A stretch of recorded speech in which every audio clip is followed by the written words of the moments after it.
The session 3 is the journey to innovation through university-industry linkage.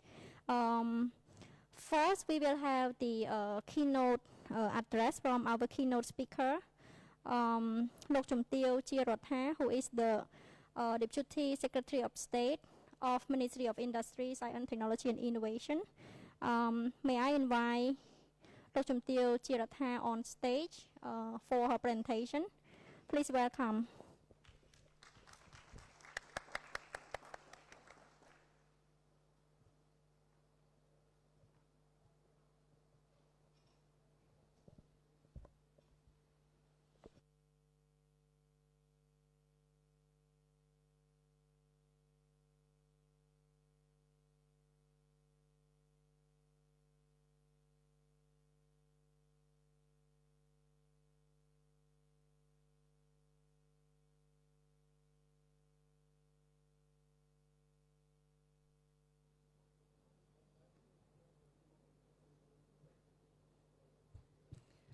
Good afternoon. Good afternoon. Thank you so much for joining us today. Did you have great lunch? Thank you. So, really happy to have a keynote speaking today. So, first of all, I would like to welcome you, Excellency Professor from and our delegate from the ASEAN and India delegate to come joining us today. Thank you. So first of all, I would like to thank India for helping this event for ASEAN-India Grassroots event, which is a really great event for our strategic partner. Which is the objective of strengthening the economic cooperation between the AMS and India. Thanks to the Asian Secretariat for supporting this event as well, for joining us that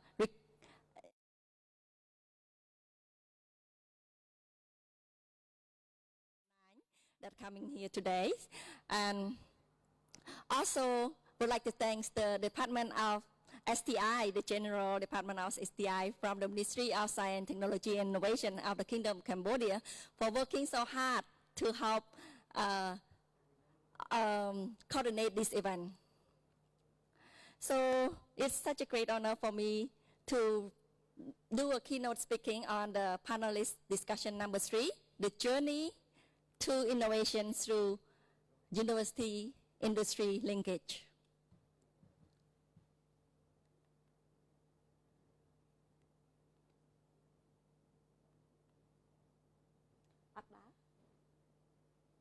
Okay.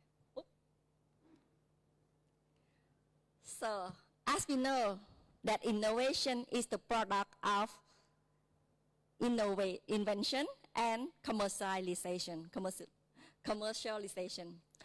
So, innovation don't have to be something of the great solution that the first-hand solution. So, it can be solving a problem that is necessary at hand. It doesn't necessarily to be the first solution, but it has a certain innovation element which is low cost, affordable, value added, sustainable and scalable, and user friendly. Those attributes will lead to a wider acceptance of the social and innovation. So the grassroots innovation should come from the humble background and aim to develop solutions to generate sustainable solutions for the organization, community, and society.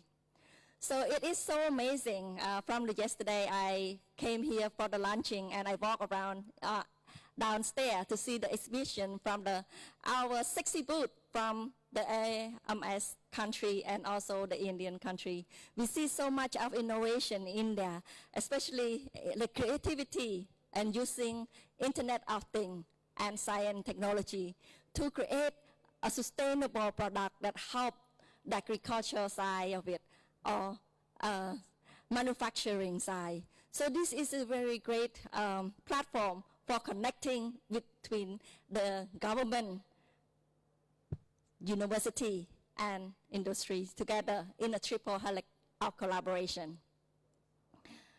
So we will hear more about from our guest speaker, very great speaker today from the country of Malaysia, India, Cambodia as well, and the Philippines, on the panel discussion on how to shorten the time from the idea to commercialization, and how innovation could sustain and secure market demand, and how innovators access market and information.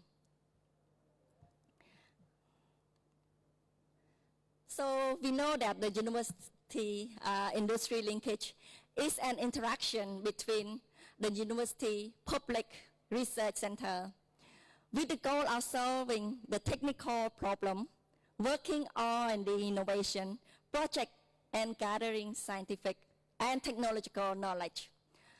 And it's a pathway to the science park through the triple helix of collaboration. So to promote the implementation of Cambodia digital government policy, the 2022 and 2035, and the 2030 Science Technology Innovation Roadmap, the Ministry of Industry, Science, Technology and Innovation of the Kingdom of Cambodia had been collaborated with other ministries to host the largest technology exhibition on the topic of addressing challenge together through the tech talent in November 11 to 13 of 2022 during the Asian Summit as a side event. So Cambodia SDI roadmap focused on 5 pillars: governance, education, research, collaboration, and ecosystem. So today, collaboration between the ASEAN India through the Grassroots Innovation Forum 2022 highlight our 4th pillar of Cambodia SDI roadmap. We hope that increasing collaboration and networking between SDI stakeholders will bring us closer to our goal of 3 technology and innovation parks by 2025, and the university industry linkage office in 5 universities by 2023.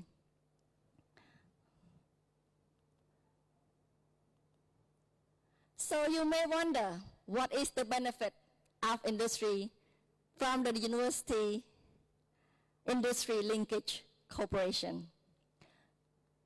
So first of all is the human resources.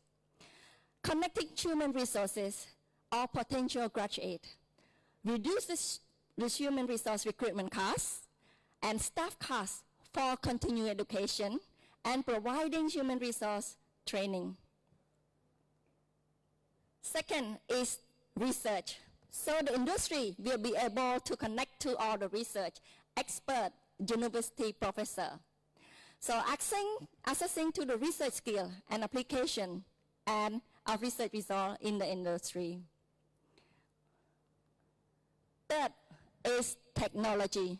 So industry can take advantage of the latest technology, methodology, and processes.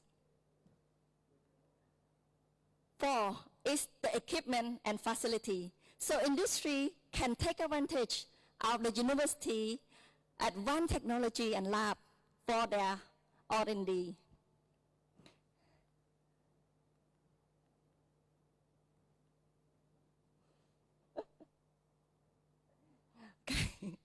The USB innovation. So the 5th one is innovation. Solve industry challenges, promote development and commercialization of a technology for enterprise growth. So gain the latest scientific knowledge and research to support the development of enterprise growth and the global competitive. The 6th one is the community. So we strengthen good relationship as a community to enhance the prestige and promote enterprise development.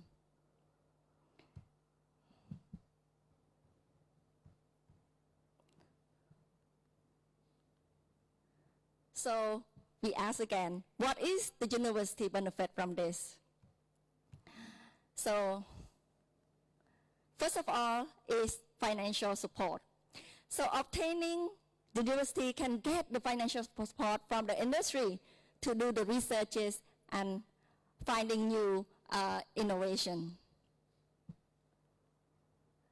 Second is internship, which is a core element for the student to have the internship of the real world experience in the industry. So also it be able for the student to develop the entrepreneur mindset from the beginning. So third is the job opportunity for the university graduate. With the internship skill, university student can guarantee a good job.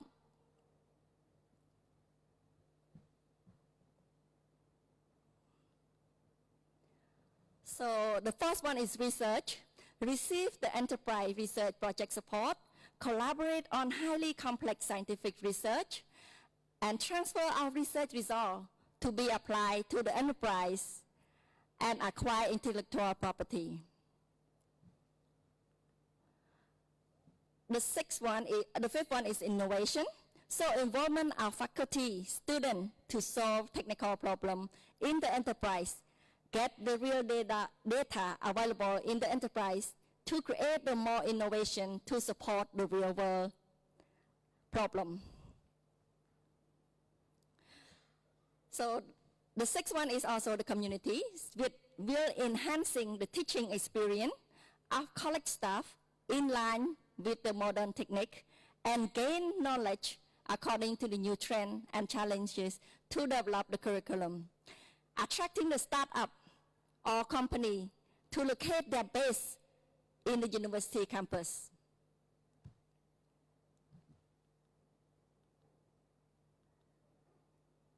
So how about the government? What will be the benefit for the government from this university industry linkage? So as our strategy, Cambodian roadmap, we want to have Cambodia to become the middle income country by 2030 and a high income country by 2050. So in order to achieve this goal, we need to build our human resources. So to ensure the equitable access to skill development, to build talent and resources to meet our national rectangular strategy. Also, as I mentioned earlier about the SDI roadmap, for us to coordinate the industry and university to work together to achieve our national SDI roadmap 2022-2030. So also, we build a really great network. We create a platform for all of us to network together. So create a collaboration and local and international company and organization. The possibility of partnership is endless from this open platform so that we can have many collaboration together. Also, to ensure the provision and complementary resources. Most of all, with the industry linkage together from the technology innovation, we will be able to, the government be able to create incentive to help support this kind of collaboration, because government cannot just understand the technology. Sometimes from the private sector, they are more advanced than the government. So we need to learn from the private sector to develop a policy that encourage innovation so that the policy will not staggering the innovative idea. So this is, as I'm come from the private sector as well to become a government, so I have many hats to play. So I understand very well that some innovation doesn't have the policy to motivate or incentivize those innovations yet. So this is a very good collaborative effort to make a strategic partnership. So the sixth one is the community support. So establishing activity enhancing the collaboration.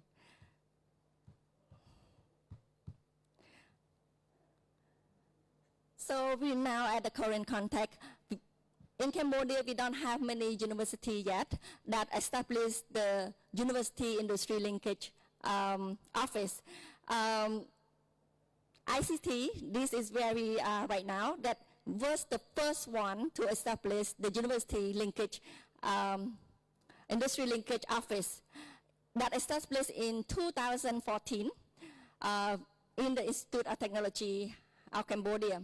So it's a unit that's responsible for coordinating and collaborating networking between the ITC expert, ITC service, and private sector.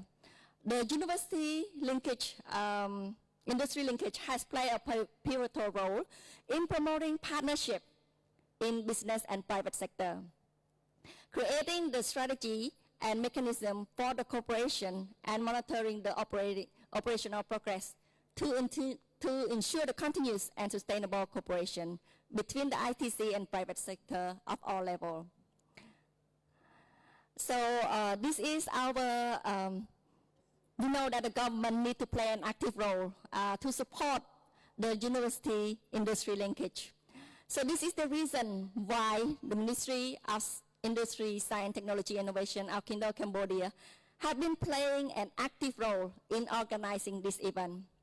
We hope this great event will work as a platform to build strong network and collaboration between AMS and Indian government, and looking forward to future collaboration and any possible bilateral memorandum of understanding. So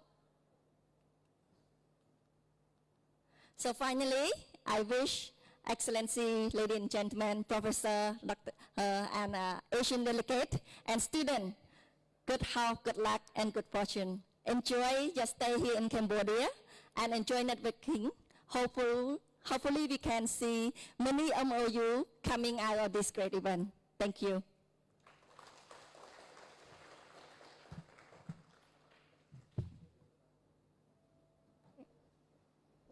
Thank you very much, Lok Chum Teo, for a very informative presentation on the context of the UIL in Cambodia. And to further comprehend about the topic on the university industry linkage among ASEAN member states, we are going to invite our moderator to facilitate the next session. May I invite Dr. Sron Panyarat to be the moderator. Please welcome him on stage.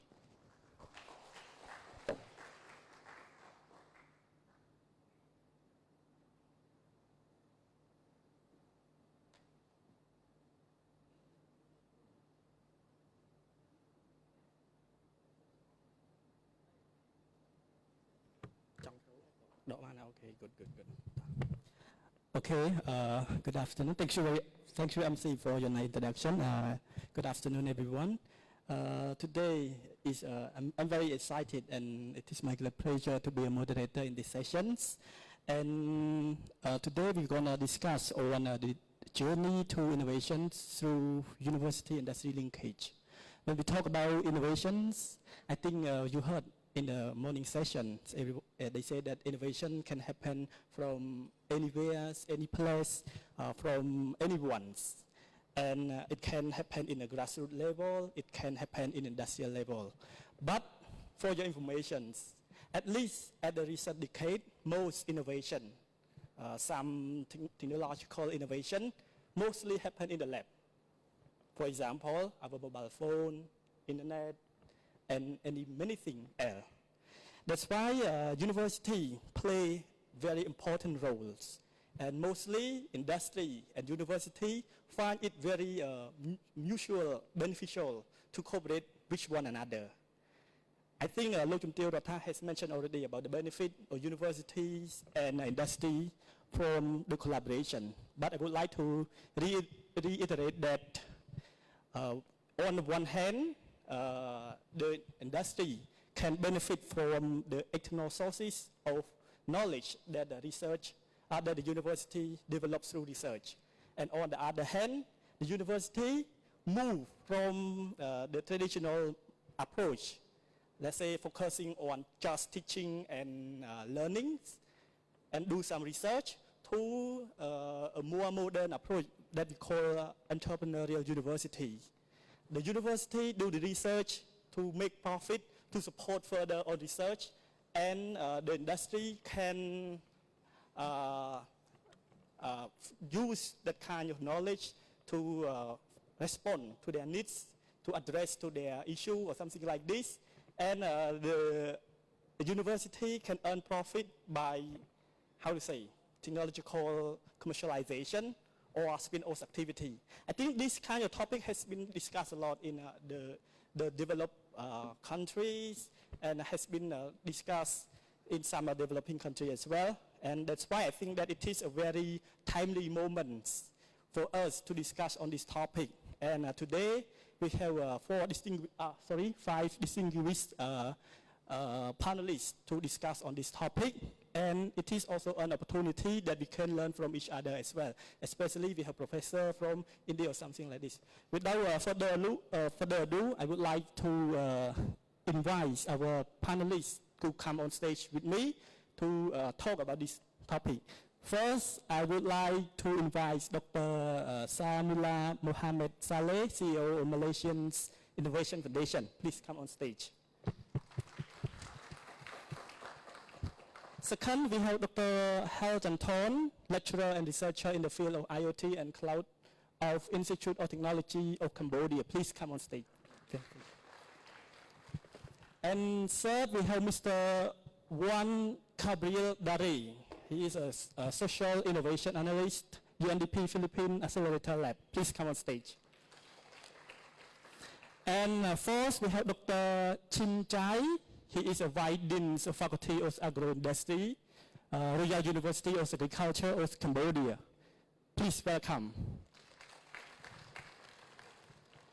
And last but not least, Professor Krisma Maruri La Pitak. He is a veterinary and animal scientist. Please welcome on stage, Professor.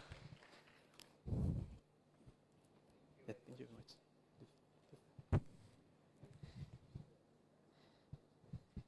Yes, and we can see that we have panelists from different countries, from different backgrounds. So I think it is a very interesting discussion. But I really hate to discuss at this time when everyone come back from lunch, tired, feel sleepy. I can see some gentlemen at the back feel so tired. So for this, I would like to ask our panelists to try to be short, sharp, and for our participants, please prepare any questions. I think you can ask any questions throughout the session. Don't need to wait. No need to wait. And in my house, you can make movements, stand up to make sure that you are not sleepy. Okay? But please pay attention because it's going to be interesting for sure. Okay, without further delay, we can start our discussion. So first, actually, I don't want to read through the biography that the team prepared for me, so I will spare some couple of minutes so that our panelists can self-introduce. You can talk something a bit about yourself, maybe something unique or something interesting about you, so that our participants can remember you. Not only just this panel discussion, but at the later time. Thank you very much. So first, I would like to give the floor to Dr. Samila Mohammed Saleh, please. You have 2 minutes. Thank you. Thank you, Mr. Moderator.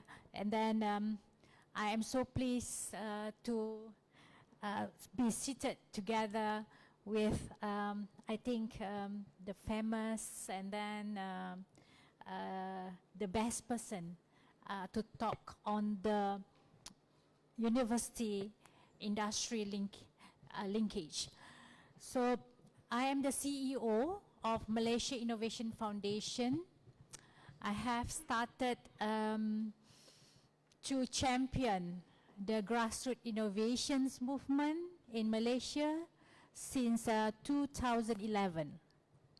So I grew up with Malaysia Innovation Foundation, the only agency that focus on the grassroots innovations and our targeted group is from the B40 or marginalized people, and also for those excluded group. So my thesis is also on the grassroots innovators sustainability in Malaysia, in the influence of IoT usage. So I think that's all from me. Thank you. Thank you very much. It's very interesting. I think we can talk further in the discussion. I wish to learn more from you. Okay, so let's go to Dr. Halton, please. Yes, thank you, Dr. Panyarat. And also good afternoon to Lu Kim Teo, ladies, gentlemen, and all participants. Yes, my name is Chan Thon. Actually, I'm a lecturer and also a researcher at ITC, called in short, Institute of Technology of Cambodia. And the field is, as you see in the board, that in the IoT, in the cloud. But besides the teaching, I also participated in the university industrial linkage activity. I'm also a representative of the department.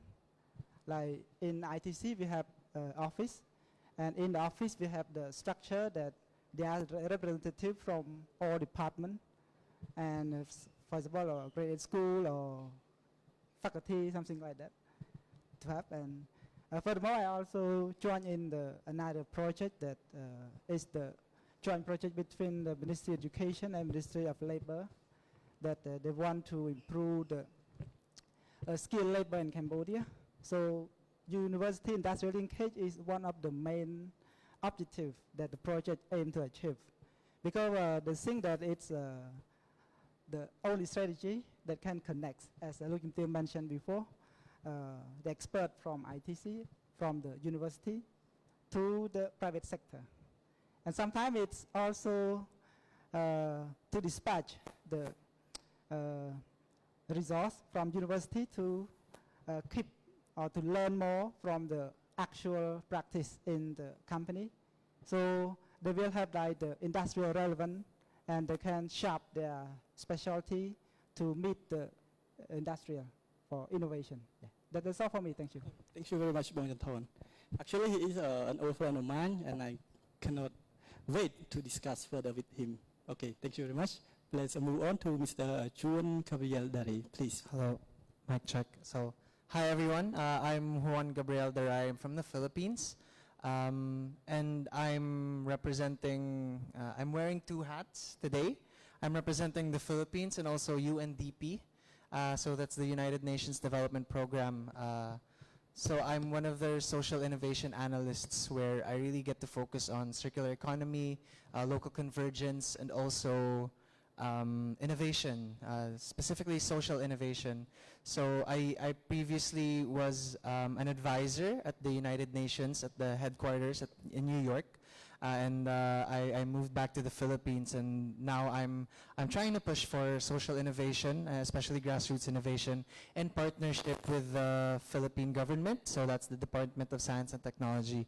So I have a presentation prepared for later, and I think it will really be interesting to showcase what the Philippines has to offer in terms of grassroots innovation, and also where we're going towards in terms of university and industry linkage, since I understand that while this linkage is of course encompasses all the different elements of the whole methodology of innovation in terms of research, development, production, and even scaling up and marketing, there needs to be an increase or an increased collaboration within other forms of stakeholders, such as media, which could definitely help in marketing products coming out of these UIL. So I'll get to talk about that later. So I think that's it for now.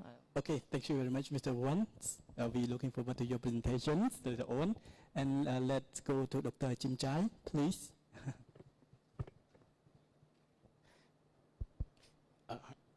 Good afternoon. My name is Jim. Jim is my first name. So currently I work at Royal University of Agriculture. Now currently I am writing. Also other position, I am a lecturer and researcher also. So my specialist on the food product development.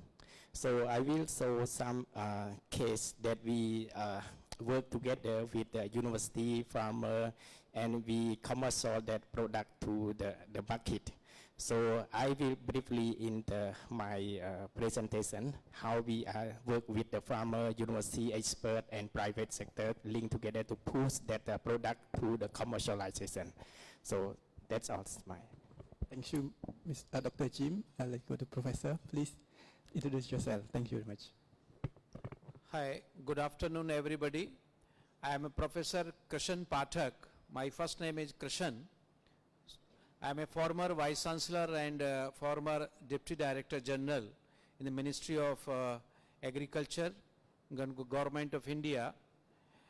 And I have been a professor in the university for more than 25 years. I am involved in coordinating the activity related to the innovations involving the industry as well as university. And I am also associated with NIF, National Innovation Foundation of India, who has sponsored this summit here. With this organization, I am associated for more than 10 years. And I am also advocating the industry people to invest more. As the key speaker has very rightly flagged the issue that the industry should come forward. This main problem here, though we will discuss later on, I am advocating the industry people, look, this is the university and on-side government.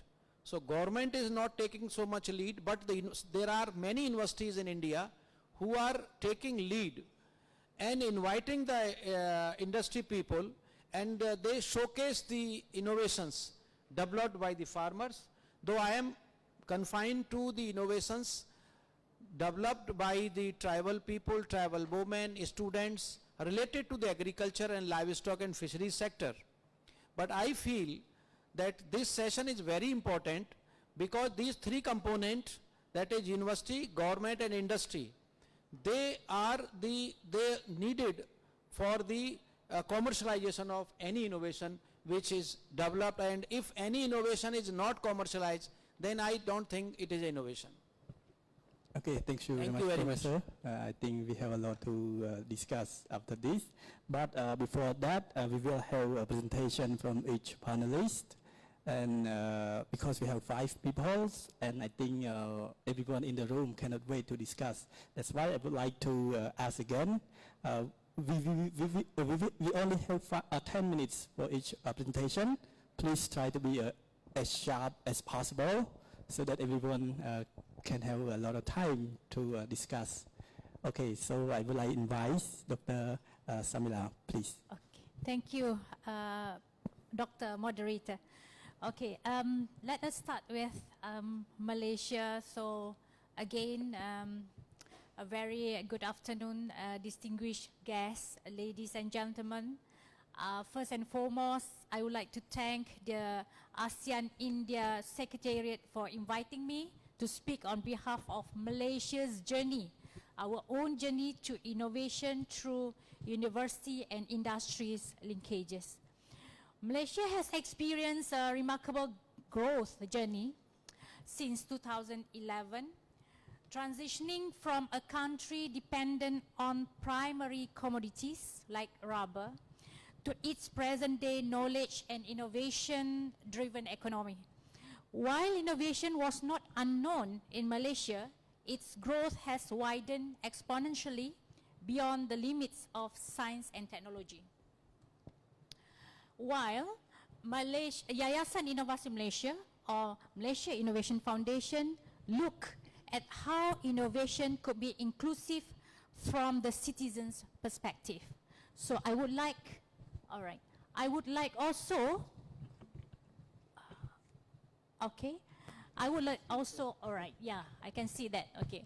So I would also like to thank National Innovation of India, NIF, because from our first meeting way back in 2011, we got how to do and practice, implement the grassroots innovation movement in Malaysia.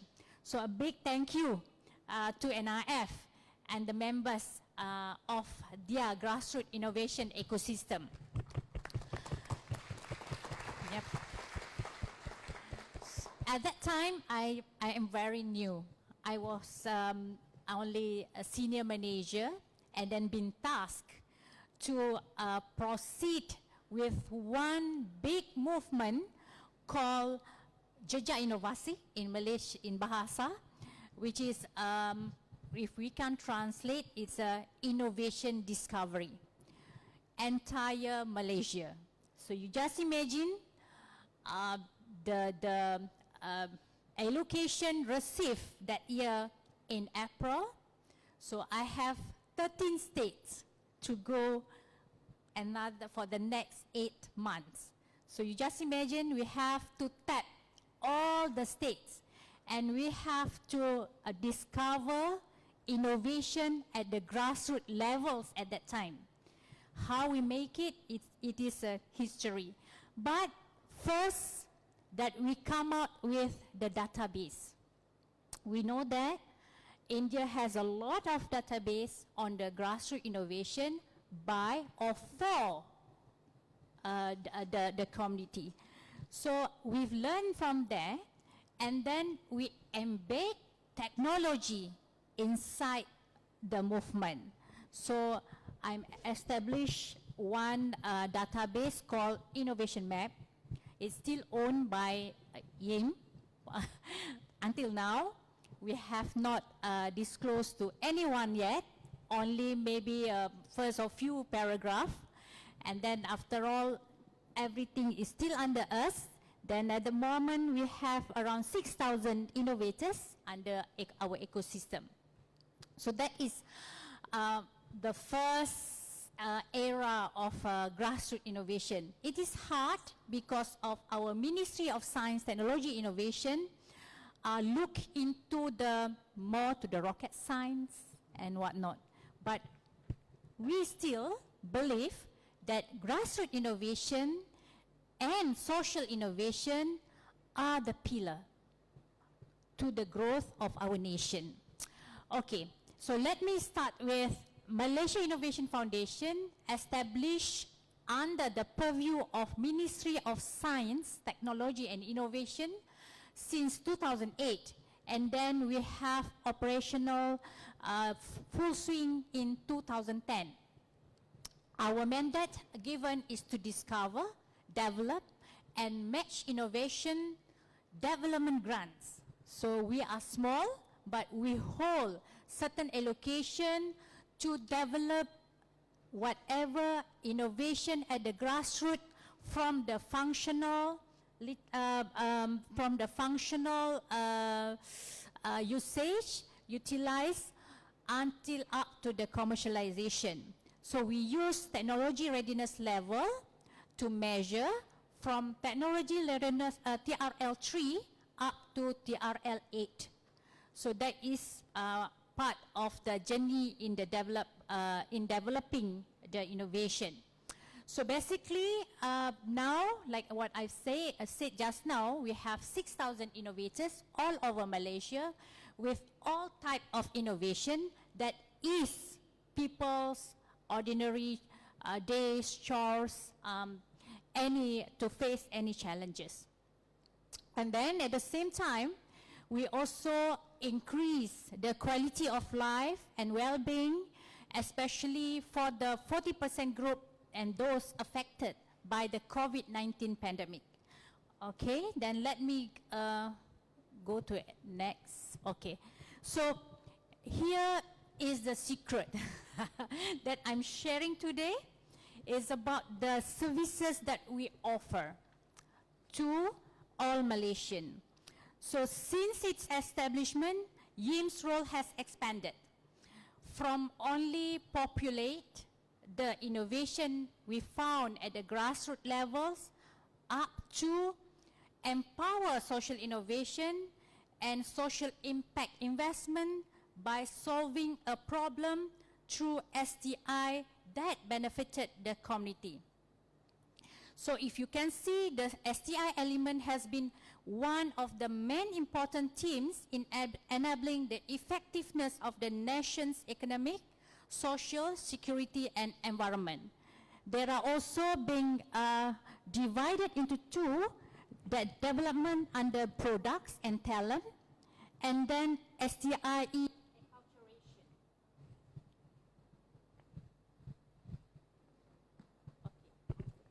The batteries.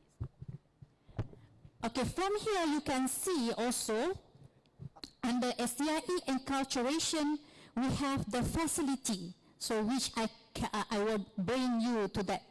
And then we have also outreach. So in a year 2022, with only 31 staff, we manage 14 programs in a year. So it's even bigger maybe next year.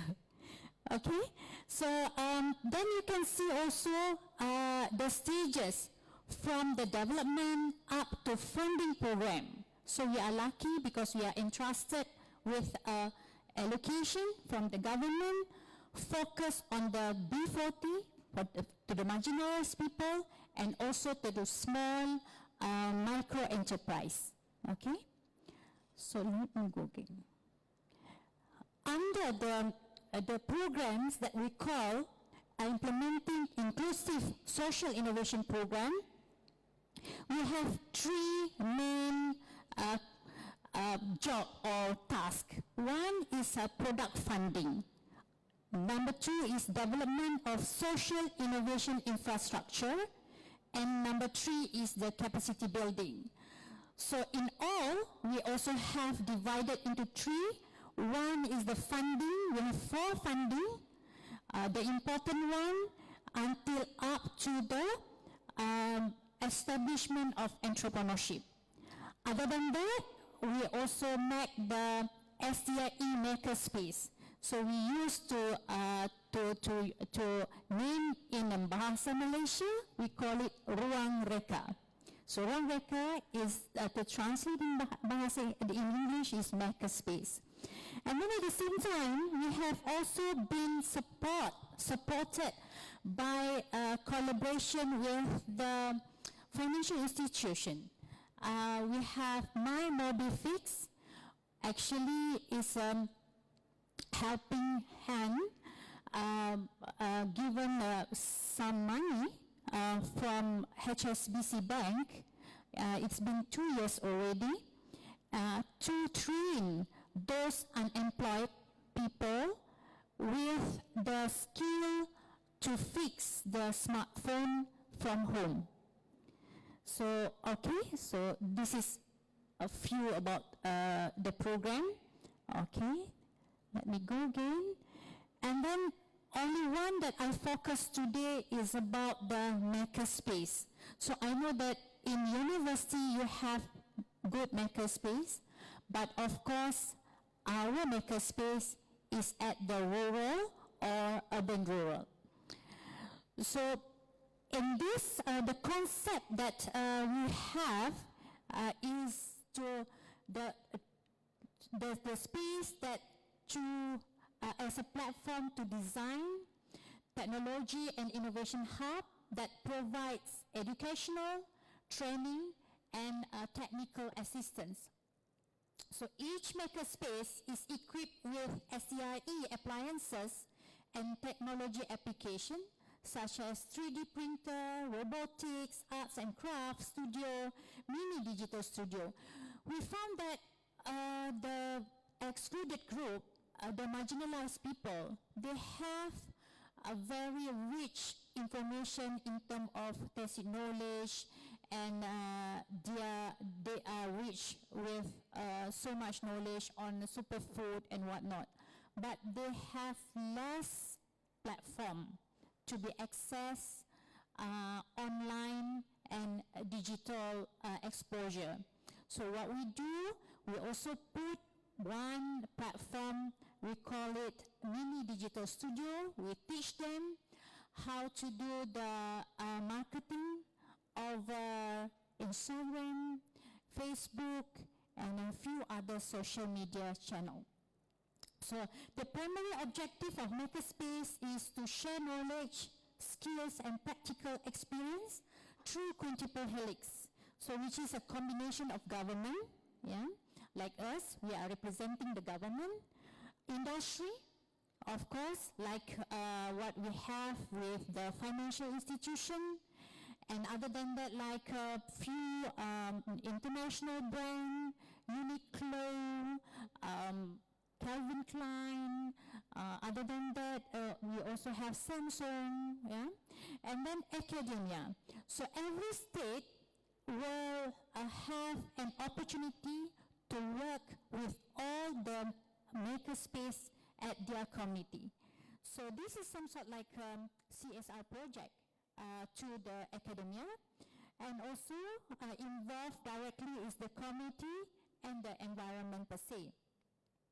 So this is to give the opportunities for the communities to use technology and to create activities that cannot be accessed before. So, you know, because the internet, the data, the digitalization is expensive in Malaysia. I'm not too sure here, okay? But it's quite it's quite expensive in a month. If you want to have a fully access, so it will cost a lot of money. And at the same time, generating income amongst local community based on 10 on 10 SCIE ecosystem. We work with many other agencies under Ministry of Science. We have one Academy Science that come out with the 10 on 10 SCIE ecosystem in the subscription of business match and sharing network economy. So I think you can check it out through the website, because this is available online, okay?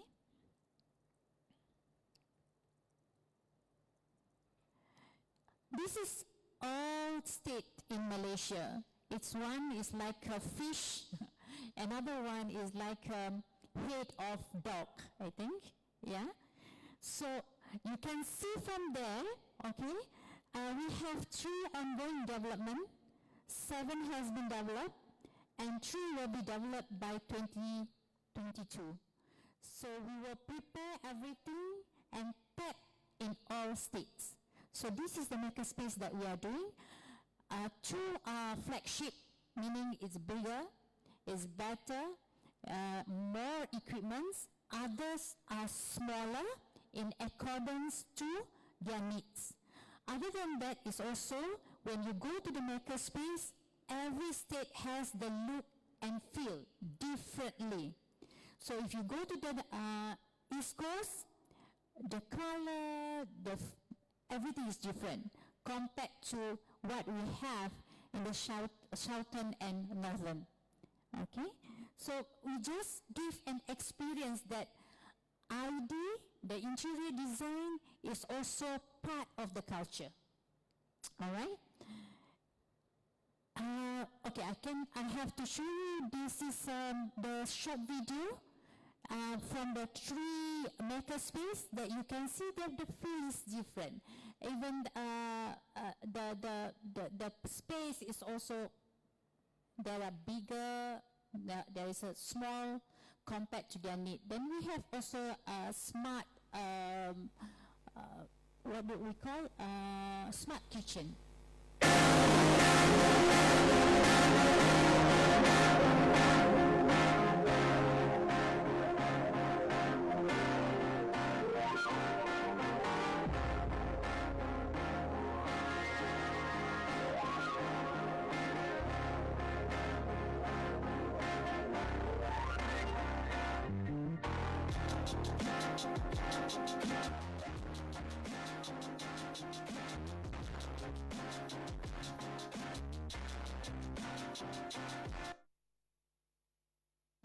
Then with the tagline of popularizing science and humanizing technology.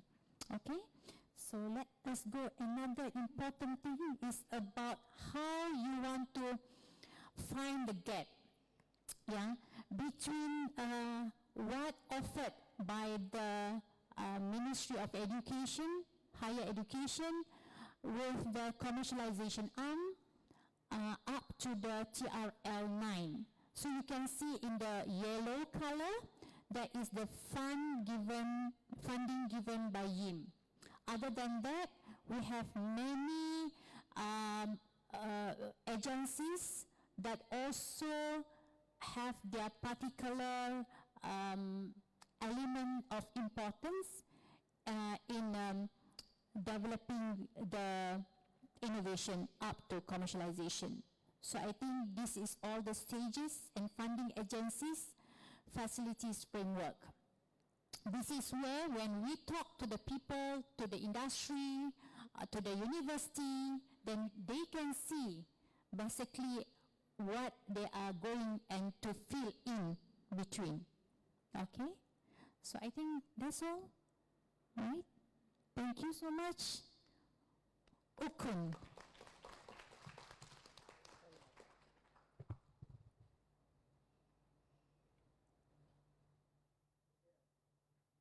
Hello. Okay. Thank you very much, Doctor, for your presentation. Actually, I think maybe our participant interested in his presentation, especially in what she called maker spaces. I think very interesting. And then he also mentioned about a funding agency at a different stage of the I think a TRL, right? Technology readiness level. Yes, very interesting. So let's move on to Dr. Chanthon, please. Okay. The floor is yours. Thank you.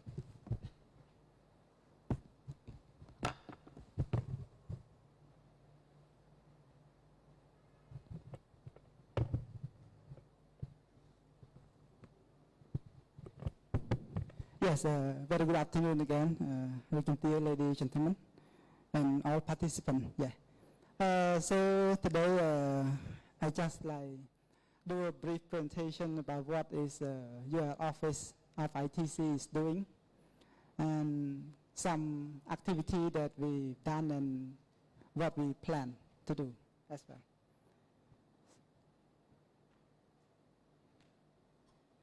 Yeah, so I just start from the basic overview. So as you know, like ITC plan to establish this office in the vision is to be like the center for increased collaboration between university and private or other public sector. So this will be the hub or will be the gateway that can connect between internal resource of ITC or what ITC can offer to the private sector or to the public sector. Yeah. And the mission is we want to promote our service. So the service here is regarding to like the short course training, like professional short course training, lab testing, because we have some equipment. So in case that other private sector need to test something, they can come to us. And also consultant service as well. And beside this, it's also related to research and innovation that we need to strengthen, that we can transfer our knowledge and other necessary funding or technology transfer to the public or private or community. And the objective that we plan to achieve regarding to the vision and mission is the first one is to increase the collaboration, yes, between the university and private sector. That this will lead the benefit, generate the benefit for student, for lecturer, for researcher, and also for industry. And to make this happen, we need to have like proper planning, strategic planning. We have like activity implementation, M&E, to make sure that it works according to our plan.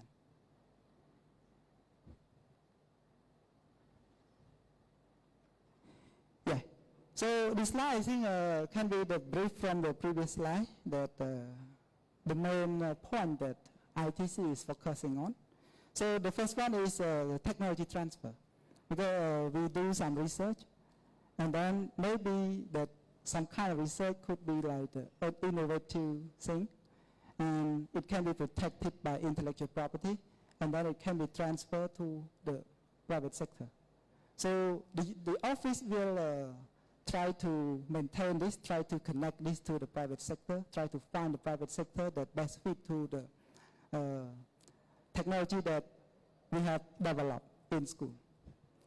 Another thing is regarding to the research and development and also applied research. So sometimes we doing research, but to make sure that the research is fit to industrial need.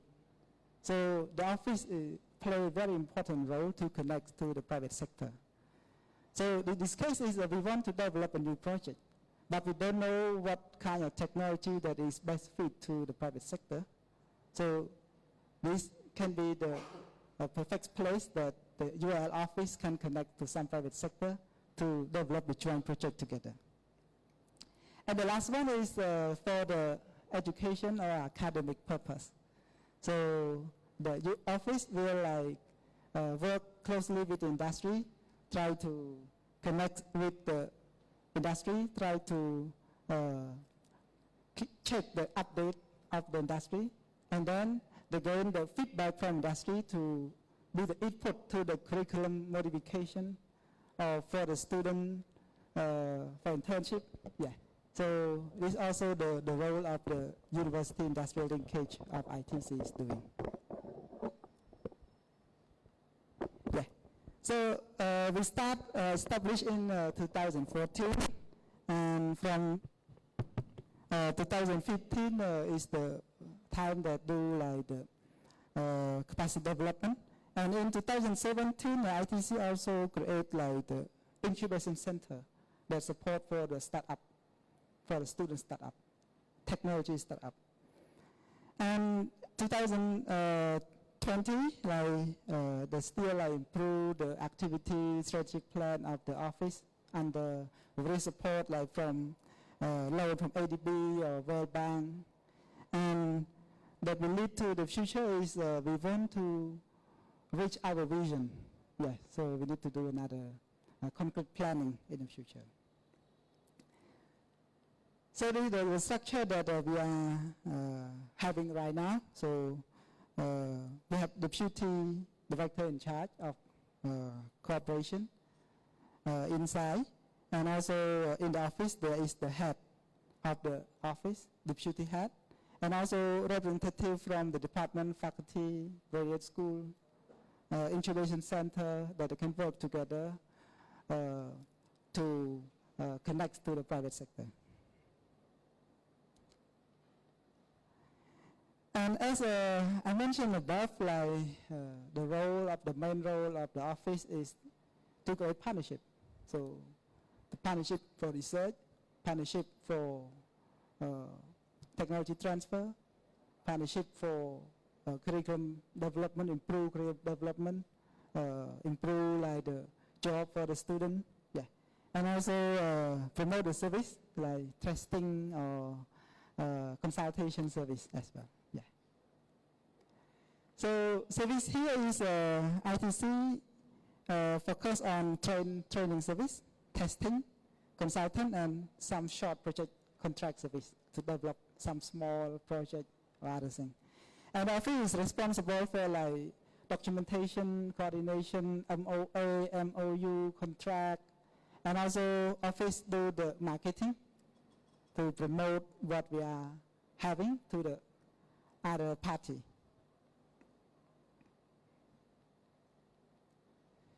So this is everything similar to the previous one, like the service that we focus. The first one is university service.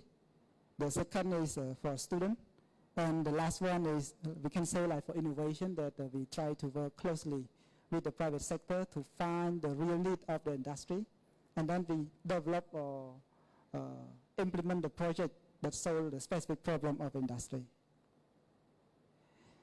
This just slide to show some activity of the office that support like student visit, career fair, some innovation, technology competition, yeah, and some partner that we are working on at ITC. And the last two slides is just some service that we have done that regarding to the training, consultation, lab testing, support the startup competition, support the career fair, company visit. Yeah. So I think this is all from my side. Thank you so much. Yeah. Okay, thank you, Bong Chanthon, for your presentations about ITC on University Industry Linkage promotions. I would like to accommodate one more presentation before we have a short break for refreshments. So let's move on to Mr. Wan, right? So thank you for passing the baton to me, and thank you for the presentation so far. I'll be quick so we could also go and take our refreshments. But just going back in the perspective of grassroots innovations, my presentation will be focusing on this rather than the university, the UIL linkage. So here, good morning everyone. Thank you for, again, inviting me to present our grassroots innovations journey in the Philippines. So my presentation will be coming again from the other side of the spectrum, which is a bit gritty, but still exciting. So just to give an idea of what I'll be presenting today, my presentation is divided into 3 parts. The first part is about effects of COVID-19 pandemic in the Philippines.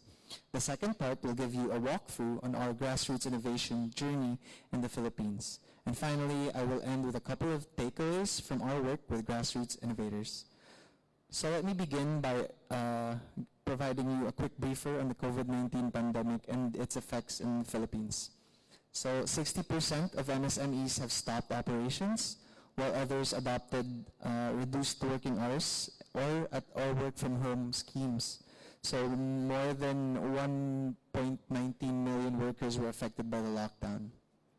40% of population experienced decline in income, mainly due to livelihood. And lastly, 50% received some form of support from the government through cash transfers. So during the pandemic, we observed that local governments, private businesses, as well as ordinary citizens have somehow innovated and provided solutions despite the constraints of the lockdown. So the signal that surfaced in our foresight work at the Accelerator Lab UNDP is that innovation is everywhere. Most of these innovations during the pandemic center around health, wellness, livelihood, access to digital information and services. We have also observed that most of these innovations that are happening on the ground are usually not documented and mostly done in the informal sector. So since government services usually target those in the formal sector, meaning those that are legally registered, we miss these sectors that are not registered, that are actually the ones who are in most need of innovation. So the question then is, how do we capture these innovations in the peripheries? So we realized that by acknowledging that they exist, we will be in the best position to provide the needed support for these grassroots innovators. So the pandemic has also provided us with the best time to incubate a program that we call the Grassroots Innovation for Inclusive Development Program in partnership with the Department of Science and Technology in the Philippines. There. So GRIND is a pioneering program of DOST and supported by UNDP Philippines that aims to empower marginalized communities by developing and strengthening its existing grassroots innovations and establishing the GRIND program nationwide. So you can see here the GRIND 4L framework where we really want to try and include the normative linear approach to innovation, which usually starts with research, development, production, and then finally marketing and or scaling to a methodology that captures all of these under a pentahelix approach that includes the active and strategic participation of industry, academe, civil society, media, and government, and all of these processes. So this promotes a strategy that pushes for an ecosystem approach to grassroots innovation and all the other linkages that come with it, including university and industry linkages.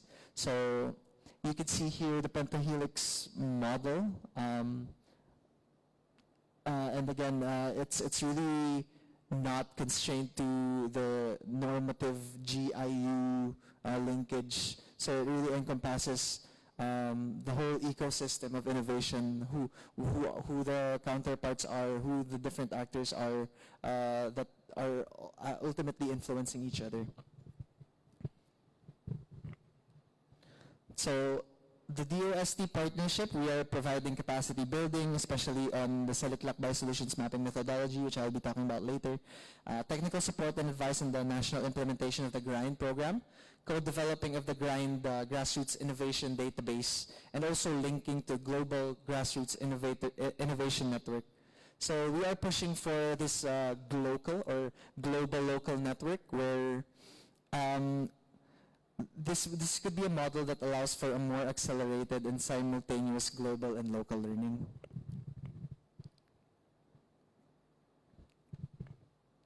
Now moving forward.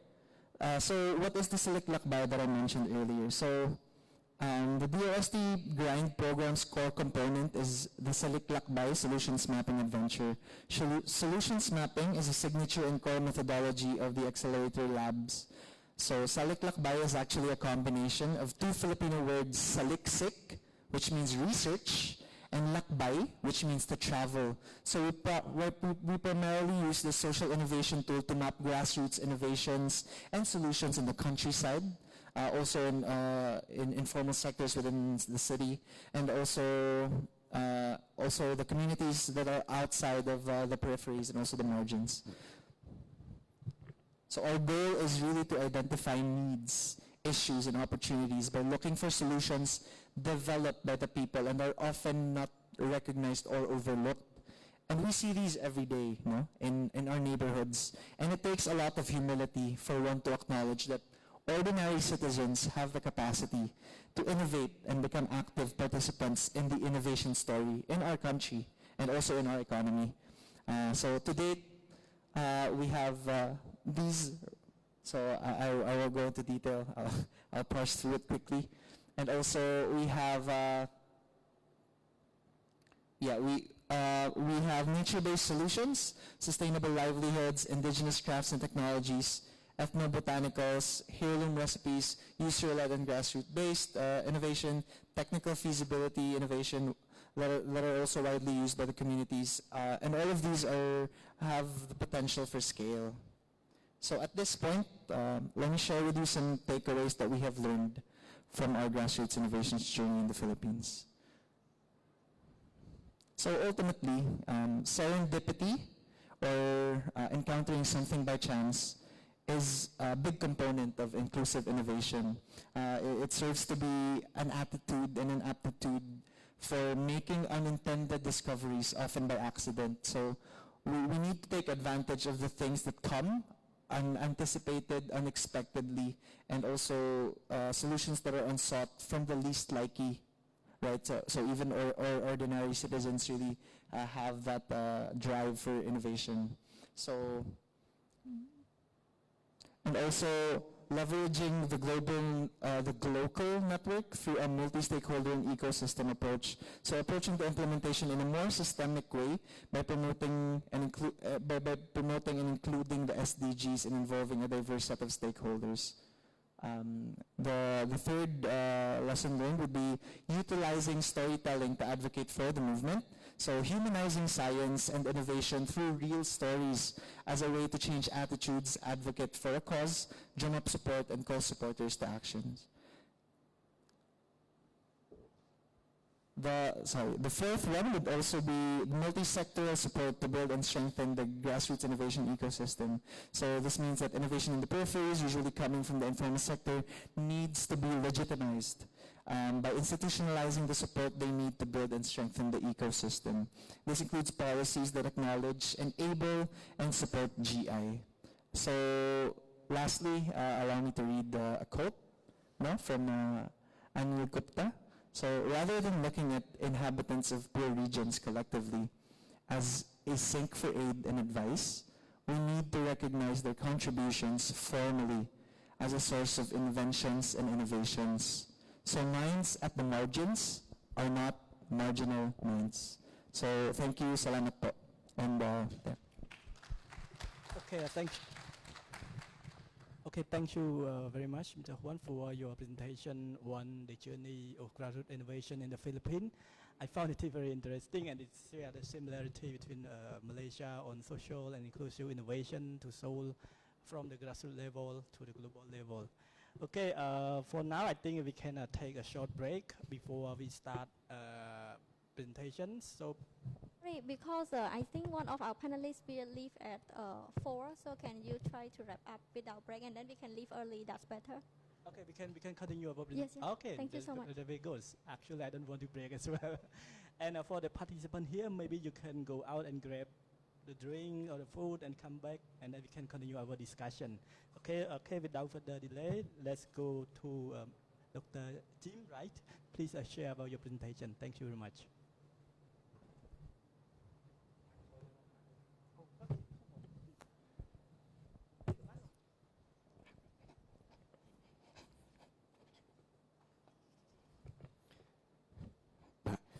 Good afternoon. My name is Chahai Jim. Yes, I will show briefly what we are doing. So I just actually just focus on food processing. So because my specialty on food processing and product development, that's why I don't know what between the linkage between university and industrial. In my case, I just want to show one case that we are developed our traditional product to commercial like here. Maybe you already know is rye liquor, I think. We call Sratakal. This one is 40% alcohol percentage, 25%. So now I just would like, actually yesterday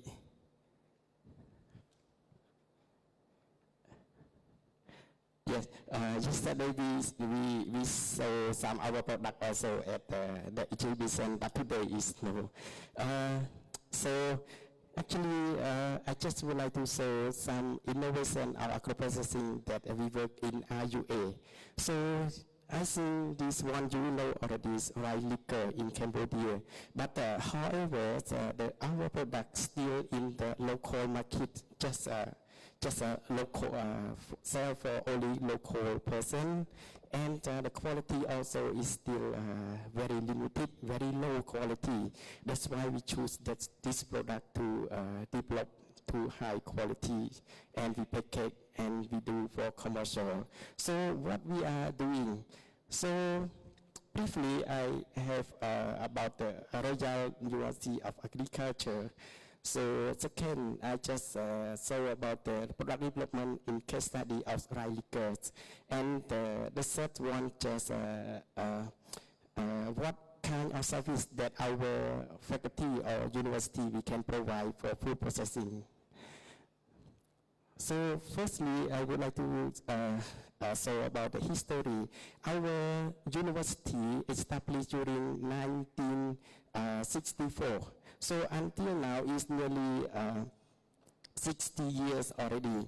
So during 2021, we are very reformed. So we make the new strategy, we reform on the financial management, human resource, IQA, planning, academic program. Why we do reform? Why we need to improve? Because we would like to grow by the academic program and research. So in this, we have two missions.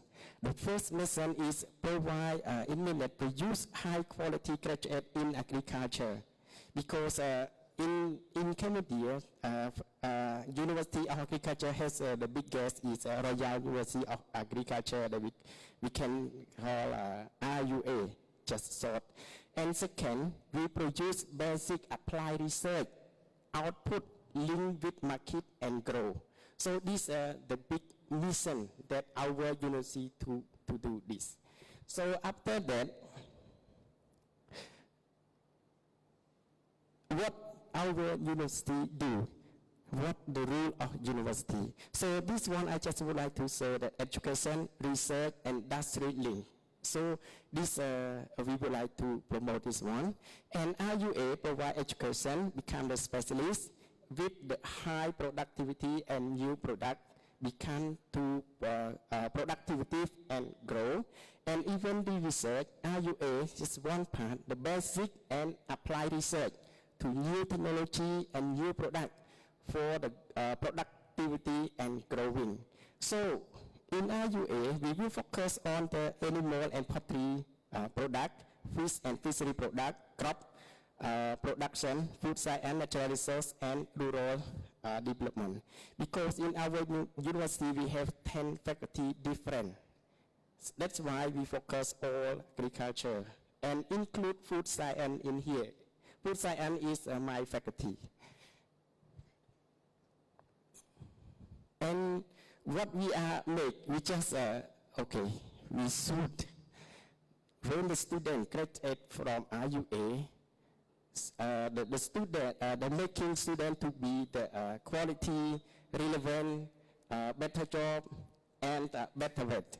Why we focus like that? Because the young generation, they don't want to study agriculture anymore. That's why we need to improve the academic program. We need to improve the research agenda. What is the interest for food, for agriculture, for fishery, for anything that we can promote. That's why our university need to reform, need to improve. Even the facility also we do like that. So in here, I just focus on case study of rice liquors. Actually, we have history. 5 years ago, we worked with a Japanese professor from the Nagoya University, and we worked with experts from the private company in Japan to develop our liquor. They asked me, why do you don't want to develop the traditional product? So they say that we are connected in the whole country, and we find out that rice liquor is most important to improve, to innovation that product, because this one is our product. That's why we propose in here is traditional, and finally we have the product in here. So these are briefly about our activity. The first, we observe that, okay, the rice liquor is only put in the tank, plastic tank, and sell in the local. And after that, it's just a bottle. So we would like to push that product to commercialize. That's why what we should do in here. So university, RUA, we cooperate with the farmer. Other side, we have experts from the international, especially we work with the Nagoya University, plus technical expert from the outside to observe how to make the guideline for develop the rice liquor in Cambodia. So after that, we produce the guideline already. However, the quality, we would like to check the quality. What we do during the exhibition, every year we conduct a survey, the testing with the product that we already improve the quality, compare with the traditional one, how much is different, how much the quality is changed, will be accepted by the consumer or not. And after that, we will disseminate the processing. So this one I just saw briefly. What are we doing? What we are improving? So we have in here we separate 3 we have 5 steps. The technical and technical issues, what we are evaluate or modify, and what is the result, and we evaluate the quality. So we do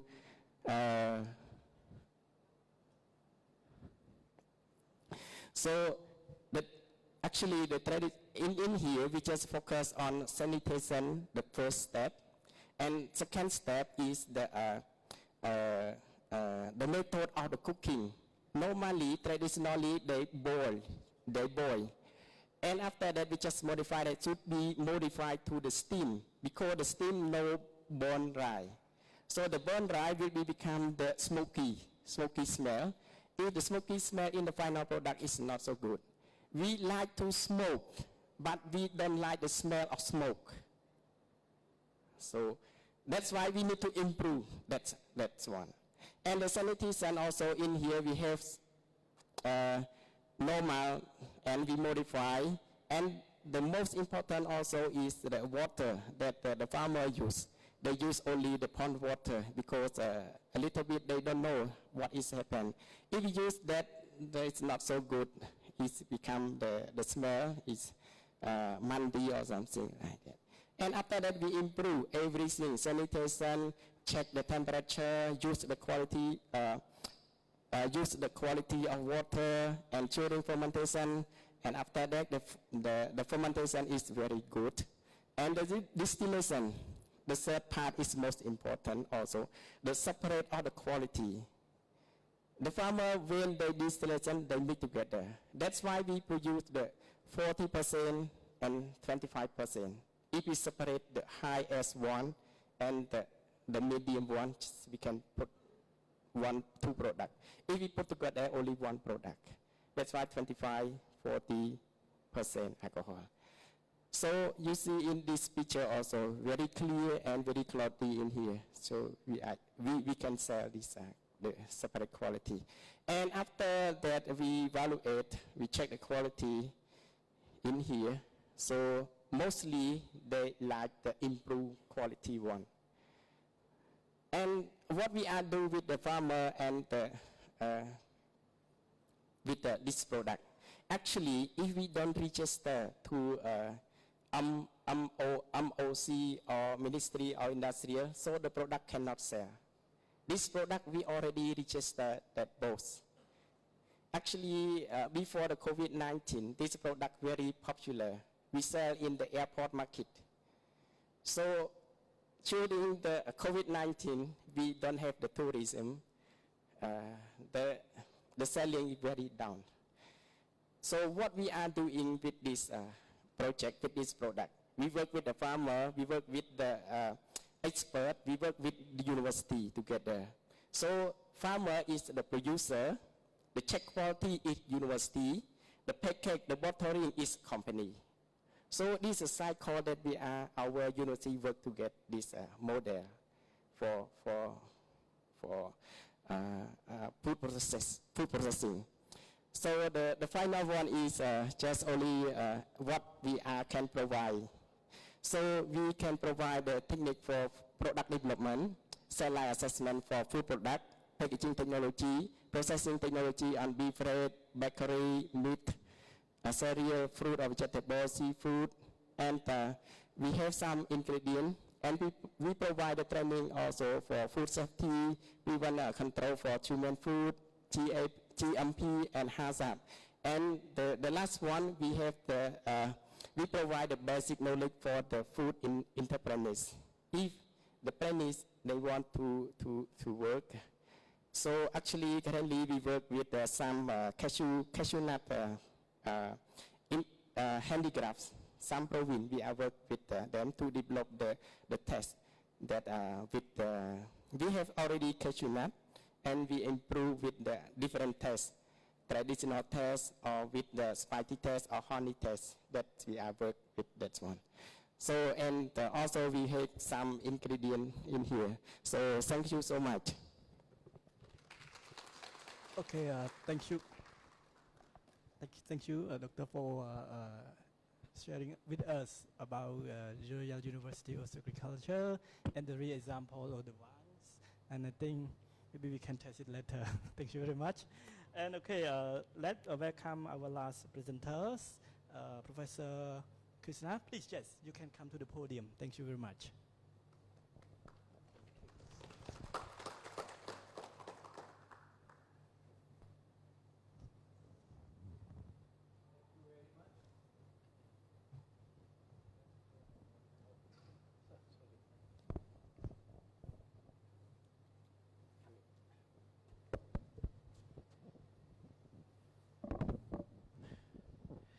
Thank you very much, Mr. Moderator, and good afternoon again to all of you.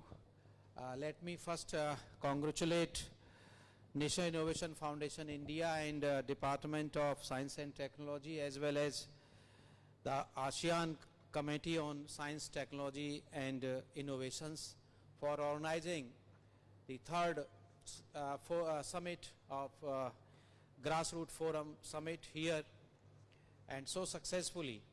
I am really very happy. Yesterday I took the round of all the exhibits, and I was so happy to see that the purpose of this making NIF or making this forum, ASEAN-India Innovation Forum, is getting success by seeing the innovations depicted yesterday or today in the exhibition. So I want to congratulate all of you and those who have come, the students and the grassroots innovators from the different countries. Friends, as you know that this morning Professor Das from India and Dr. Tushar Garg, while moderating yesterday's session, they both deeply narrated the role of NIF and the role of NIF in coordinating between the ASEAN countries to promote the grassroots innovators. So I want to congratulate them also, and I will not go in detail of the NIF and other things, but definitely would like to touch the issues raised by the key speaker this afternoon, that what are the role of the university, or the title is that innovation through university industry linkages. As a teacher, as a professor, as a administrator, and now as a grassroots, helping the grassroots innovators, I think that this is the most important session. I am not saying that the earlier session were not important, but this session, if you look about the innovations, whatever innovations is developed, because everybody is having inherited knowledge for the innovations. And in the inaugural session, it was made very clear that all the government of the ASEAN countries, they want to promote the grassroots innovators. But when I say that these three important components are very important, means the university is very important, the government is very important, and the industry is very important. Now, I take you 75 years back in the history of our country, that earlier people were not talking about the innovations. People were developed, and in Hindi we call it jugaad. You don't understand that word, but for innovations there was a Hindi word, jugaad means you develop any technique which is useful for the people. But there was no system, there was no forum to support all this type of the innovations. But now, for the last few years, the present government led by Mr. Narendra Modi ji is promoting, or they are encouraging the student, they are encouraging the grassroots innovators, and there is no funds are available. And in that, that has happened due to the involvement of National Innovation Foundation. I am not advocating the role of the NIF, but I am telling you the success story. In my presentation also you will get some success story, but definitely the things are taking, some changes are taking place in our country as well as in ASEAN countries. Earlier, when I was professor in the university for the 30 years, we were going to the industry, we were knocking their door, but they were not coming to the university. I have seen in USA, I have traveled more than 24 countries. I have found that you go in Europe, you go in USA, large number of the industries, they invest in university. But it was not happening in India. But now it is happening in India. But it is happening in ASEAN countries. You all made a presentation that what is the role, what positive thing has. Now these innovators, these grassroots innovators, they know that yes, there is somebody who is there to support us. Now come to the, my role is that now after my my retirement, though I am on the, I am in the advisory committee of Government of India on livestock health. I am a chairman of the Animal Health Board of India. So my role is confined to the livestock and agriculture sector, but I am also playing a role as a coordinator and telling the industry people, look, here is a brain in the university. Look, they are the tribal women in our country. Look, they are the farmers who they need your support.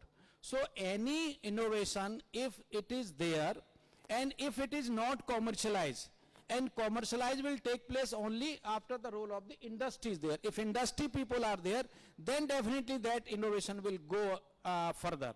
Otherwise, that innovation will not go and it will remain. And another thing which I want to share the success story in India, that now in most of the universities, whether it is a government university or it is a private university, large number of incubators are being set up. In every university you will see the incubators are there. So they keep these technology there, they promote, and by organizing this type of the summit, I think this is the best way to promote or to encourage the grassroots innovators. So this is my views about that. I congratulate the key speaker, you really flagged the 3 issues. They are the most important issues. And the policy maker, the presentation made by Professor Das was about the policy and regulation. Now your presentation should be a part of, should be also included in the policy and regulation. Yes, this is the role of the government, this is the role of the university, and this is the role of the industry. So then this whole whole exercise, or you can say the work of all the people involving the university, involving the industry, will get success. So this is one issue. And validation of every innovation is required. Validation is the most important. Whenever I go in the meeting with the NIF, with Dr. Tushar and his colleagues there, I always give emphasis, look, every innovation has to be validated. And for validation, university is the best place. So we should involve the university, we should involve the institution persons for the validation. Once it is validation means scientifically validated. Not by saying, it should be scientifically validated. If I say that this product is good for agriculture, then it should be validated by the farmer, and it should be validated in the field. In the large sample size should be there. So these are some of my views on the journey of innovation, but I will also share some of the success stories. And this is really, I again congratulate Dr. Tushar and your organization for making the people, they know now what is innovation. And this is, yes, since yesterday I am seeing that how much students are taking part in that. Now this has been covered by Dr. Das this morning very well. You know, creativity, and every individual have the creativity, every individual have the inherent creativity, and the knowledge should be converted into innovation. This we are talking since yesterday. Now what innovation now they do, they are the bridge between the industry and the academia. This we are talking today. This is the discussion of this session, that how innovation, industry and academia can play a role in promoting the innovation. Now promoting creativity at the grassroots also, this was also covered by Professor Das this morning, so I am just escaping it, but I will show you some of the success stories. Now this NIF builds a bridge between formal and informal science, technology and innovations. incubate ideas, the innovations and outstanding traditional knowledges, practices for diffusion without value addition. Now value addition, somebody also mentioned about the value addition. Value addition is again a very important part of the innovation. Now these are some of the success story of the innovations developed through NIF. Now to promote these success story or to promote these innovations, this morning mentioned by Professor Das also, that the government of India is now promoting them through so many awards. They are giving national awards.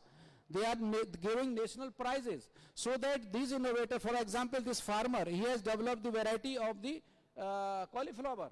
So now this farmer feel proud when the government come to their house and their home and their door and they give the award, then he feels, and the neighbor people, because the innovations, they also teach you the competitiveness. So they say that, yes, I should also develop some innovation. Now, innovation incubation chain, nowadays now they are being developed.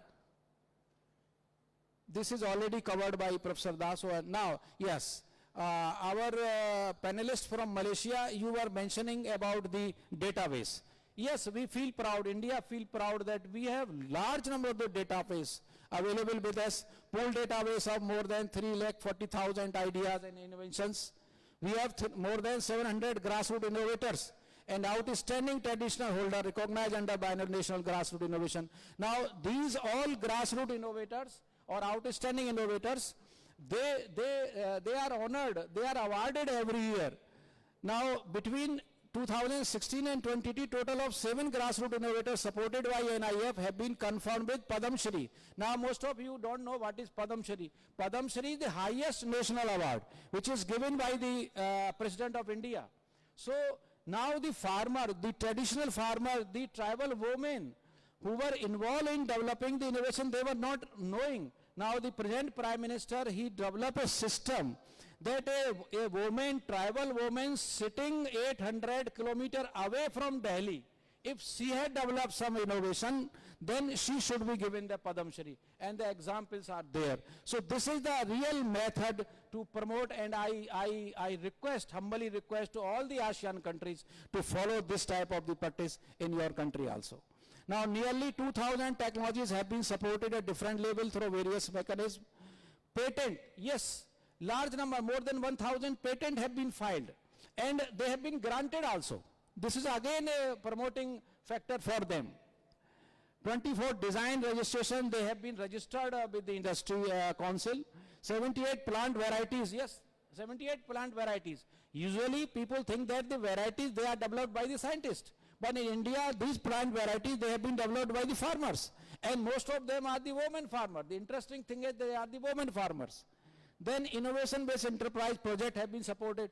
And the positive output of all these activities is that now the industry people, they have started visiting the university. They are coming to the university campus. They are now ready to support the project. And many universities, they very proudly display in their advertisement for admission, look, this is the industry which has investing in our university for promoting the innovations. So this type of the, likewise, Inspire Award, idea, innovations. So, and tomorrow you are also going to give the award to the winners. So these are the things which has to be promoted. Now, these are some of the examples. Our Science and Technology Minister always involved. You organize any program for the grassroots innovators, he will definitely come. Yes, the President of India giving the award. This is the former 3 presidents are here. 3 presidents. They are visiting the exhibition and they are promoting and supporting the students who are the grassroots innovators. This is again an example of innovation. Then we have an innovation portal. Portal is also there where you can get the information about the activities, what are the research projects being running in the different universities. Now there are some selected notable stories. Again, the napkin making machine, which is again here, somebody has depicted. Again, President of India giving award to the innovators. So these are some success stories. Now, by seeing these success stories, people, they feel encouraged. These are some success story. Again, this is a minister. Apple variety developed by the villagers. Now, see Lord Ganesha, there is a big demand for such things in India during the festival season. And they are all eco-friendly also. They are all eco-friendly. Look, our dynamic Prime Minister, Sri Narendra Modi ji. So he always talks, yesterday also in the presentation of Dr. Diksha, you seen the picture where the Prime Minister is congratulating her. So this type of the things is required. Now there are some range of products. Then technological innovation areas. What are the technical, engineering, agriculture, plant variety, veterinary? I am involved in these two, agriculture, plant varieties and veterinary science. So I am involved in that. Now this is again a project, this is a product. Now there is a important or very important disease in the livestock, that is mastitis, is the cows which give more milk, they suffer from this disease. So now this product has been developed through the innovation developed by the farmer. This again a product. These are some miscellaneous innovation related to, I am sorry I have taken 3-4 minutes more. Miscellaneous improved plant varieties. Then technology transfer, tractor operated paddy transplanter, big demand. In the villages there is a big demand, and John Deere, you know, this is the manufacturer of the tractor. So he has adopted this technology. Now they are the, you look we are on the NIF center and in Amazon also.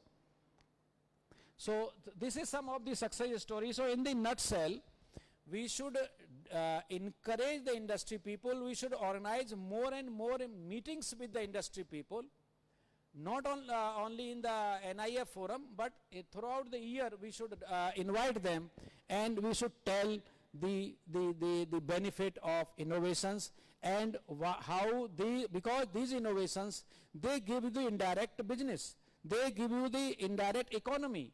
And this indirect business and indirect economy is very important, is important for all ASEAN countries. So with this, I again thank you very much, Mr. Moderator, for giving me, and I am sorry that I am taking 2-3 minutes more. So with this, thank you very much again. Okay, thank you very much, Professor, for highlights important of university industry linkage, and especially the successful story and what we can learn from India, because India do quite well on innovations that I think we have a lot to learn from.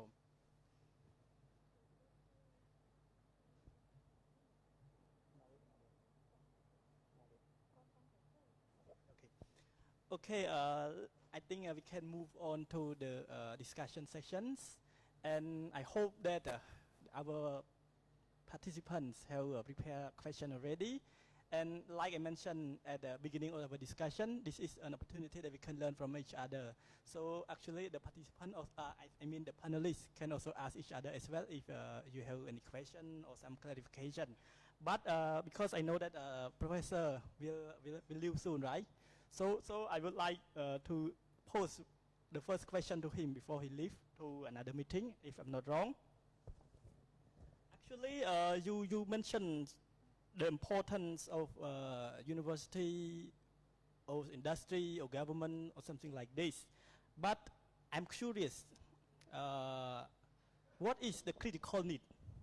The critical needs for the successful of UIL for, let's say, innovation at the grassroots level.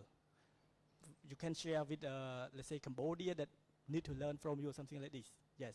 And one more thing, what is the challenges? Yes, the major challenge is that the first thing which I experienced with my 40-year experience, that industry people, they hesitate. They hesitate to come to the door of the academia.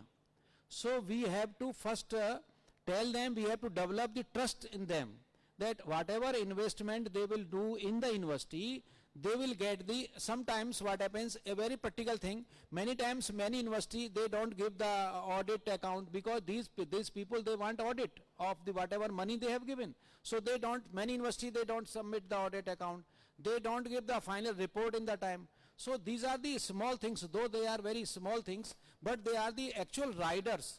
They stop them, the industry people. And we should also tell that this for the purpose they are investing in the university is really going to give the fruits, and the society will be benefited. So if such type of the means, we have to organize awareness program for the industry people, and more interactive meetings should be organized, because in USA, as I mentioned, USA and UK, or in Europe, there is a tradition. Usually people, the industry, they regularly invest, but I don't think, even in, I don't know Cambodia, whether universities, or in Malaysia or in your country, how many industries they are here. But certainly by seeing such type of the success story to them, definitely we can attract them. And in this area, the NIF is really playing a very important role. After the establishment of the NIF, and after this Dr. Anil Gupta's involvement, now if you go in the villages, even in the remote villages, now people know, yes, if I develop this variety, definitely there is somebody who is going to recognize me. So this type of the atmosphere we have to develop. Yeah. Okay, thank you, Professor. How about Doctor? Do you have anything to add? Especially Malaysia doing quite well on innovation as well. So please share your opinions on the same question. Thank you.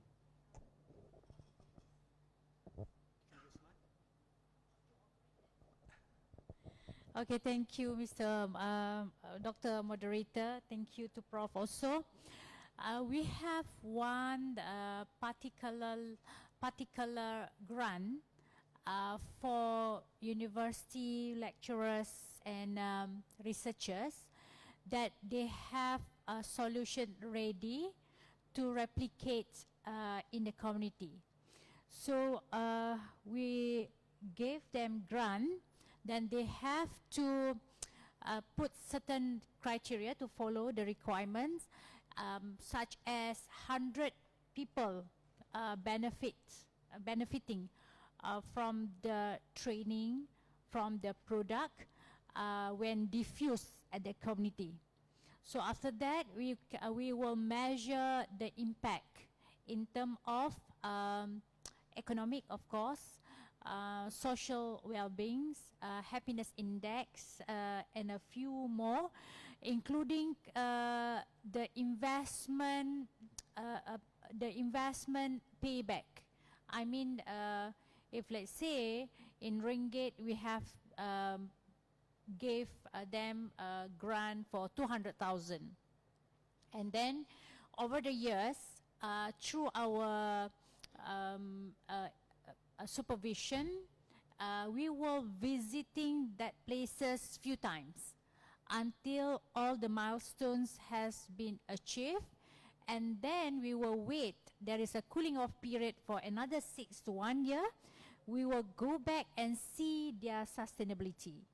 If there is a case of unsuccess story, what YIM is doing, we will match and also call for other experts to help.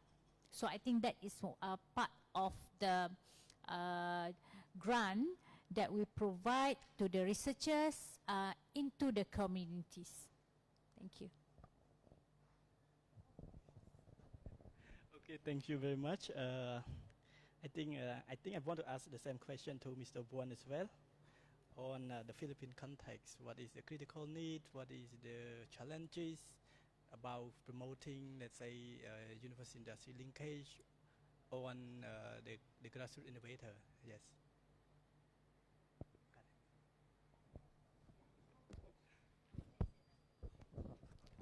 Check.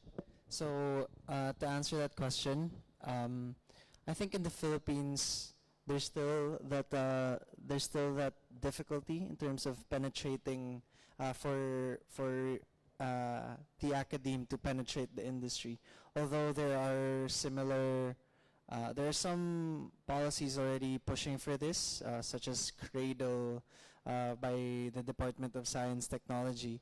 I think it's more of a behavioral stoppage that's hindering innovators to push for a linkage with the academe and the industry. One particular issue is also on, it's not that known to them that there are certain programs in the academe that are actually providing for linkages to industries. And most often also industries might also have their own understanding of R&D, and there's also that other aspect of who owns the rights to whatever is produced afterwards. So I guess there's a lot of nuances still there, and while that certainly is a factor, there is still a good movement towards this type of linkages between a university and the academe. So we could see there's a creation of a movement within the government called the Regional Inclusive Centers. So we call it RICS.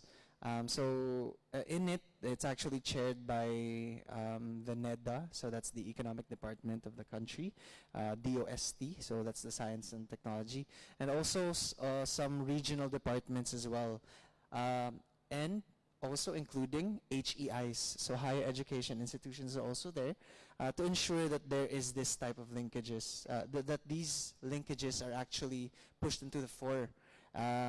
And surprisingly, in these RICs, since there is really the IRR for this doesn't really indicate who is the lead, surprisingly, the academe is spearheading some of the initiatives.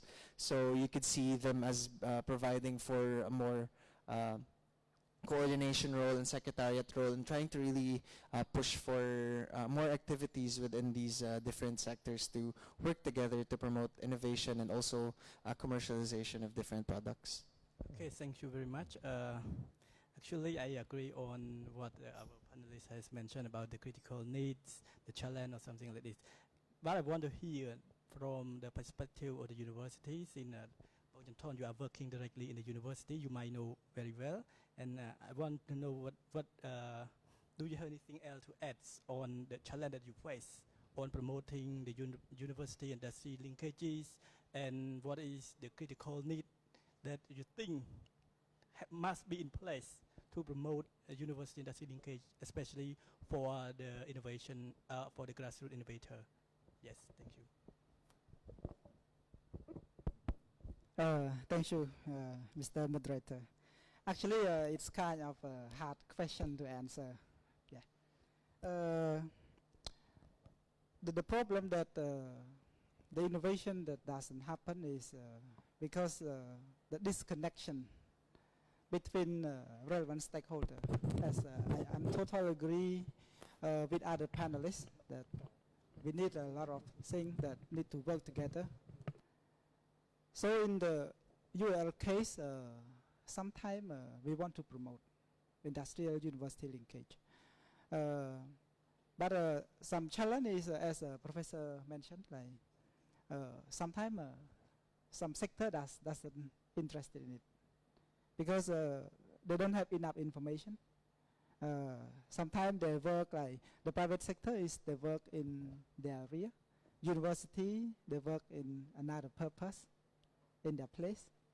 So the disconnection is the one thing that we need to solve the problem. And the solution, I think, to have more event, to have more discussion, to bring or to have the place that bring university people and to bring the industrial people together, to talk together, to address what their challenge, to address what university can provide. So this the thing that will foster the collaboration between the industry. Yeah. So the last point is, I repeat it again, is the place or the mechanism that bring all the stakeholder to come to talk quite often as possible. Yeah. Okay, thank you very much, Bang Thon. So I would like to hear from Mr. Dr. Chai as well. What is? Do you have anything to add? Yes. Actually, from my side, I found that is some challenge in our university. Actually, the enterprise industry, they has very high equipment, high technology. That's why the industry, they don't believe or draft in the university, because the university, we have human resource also, but we don't have the modern equipment or technique or new technology that higher compared to in industry. That's why this one is very challenge with the industry and university. So in my opinion, solution, how we can work with industry. In the program education, we have the internship. During the student internship, we can work with the industry. For example, one semester, the student can work in industrial, and after that, that student can become to the human resource for industrial. This we are thinking to do like that for the solution to connect between industrial and university. So this is my opinion. Okay, thank you very much, Wang, for your insights. Actually, we learn a lot from this question, and we know that there are some kind of things that we need in order to promote UIL linkages. And before I ask another questions, I would like to ask the participant if you have any question to ask our panelists, because it is a good opportunity to learn from our panelists from different this perspective from different countries. If you have any question, please. Do we have any question from? Okay, please. Our team, can you give the mic to?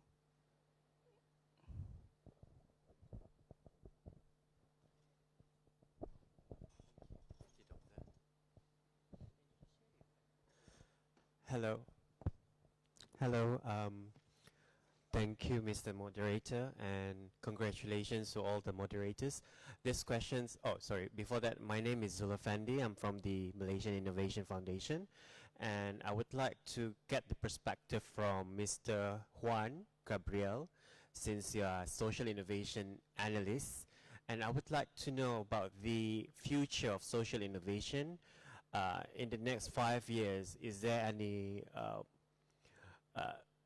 bright future in terms of helping out those who are vulnerable groups and who are in the poor community? And what do you see ASEAN is going to, is it going to expand the social innovation fields in ASEAN countries? Thank you.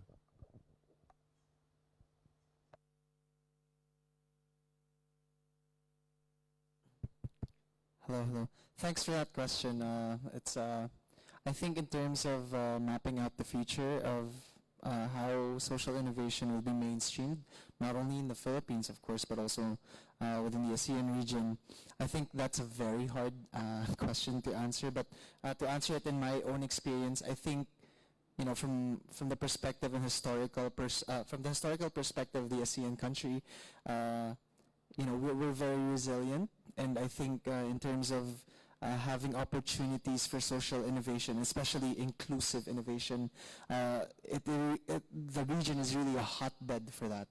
So in terms of pointing out the timeline, I think it's just increasing in terms of promotion, in terms of importance, and also in terms of impact, right? Another aspect to the uptake in social innovation is also are the countries mapping these out? You might see a vendor down the street using a new form of technology that they used from discarded materials that normally wouldn't really account as innovation. But as what we realized in some of our approaches, such as the grind approach and the salik lakbay activity, is we try and also put these into an inventory. So at least if some communities, or at least some marginalized sectors would need specific innovations such as this, then they would have an option to choose from, like a list of options to choose from. So I guess just to close the question, the ASEAN country is really a good place for social innovation, and I think it just needs that push. It just needs that discourse that there is such a thing as social innovation, since usually the innovation that we understand and know of is technological, commercial. It's really this type of innovation is sort of still coming up, but I hope it'll come with a great impact. There. Thank you. Oh.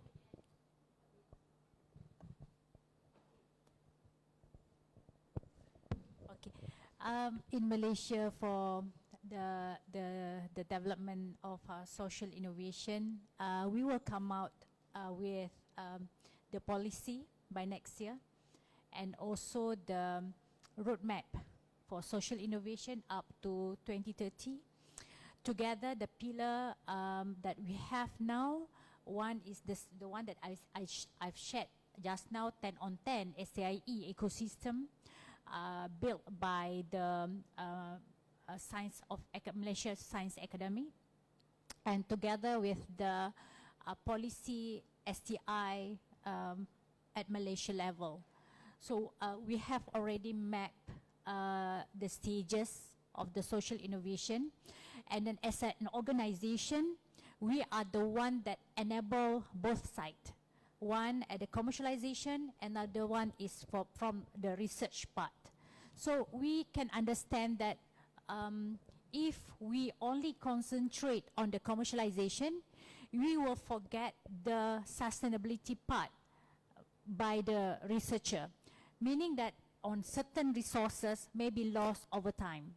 But we need researcher to give us input on the way forward of certain things.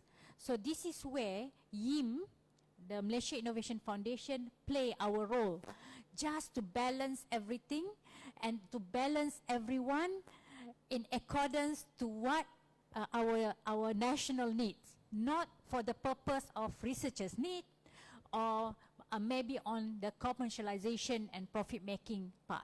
So I think that would stir and also will enhance the efficiency of deliverables in a social innovation. Okay, thank you very much. Actually, do you have a follow-up question? Yes, I have another questions to Mr. Huan, since he's wearing two hats today as a social analyst and social innovation analyst and from the UNDP. And I don't know if you can share this with us today. What are the perspective of the UNDP in the Asian region right now about the issues of social innovation?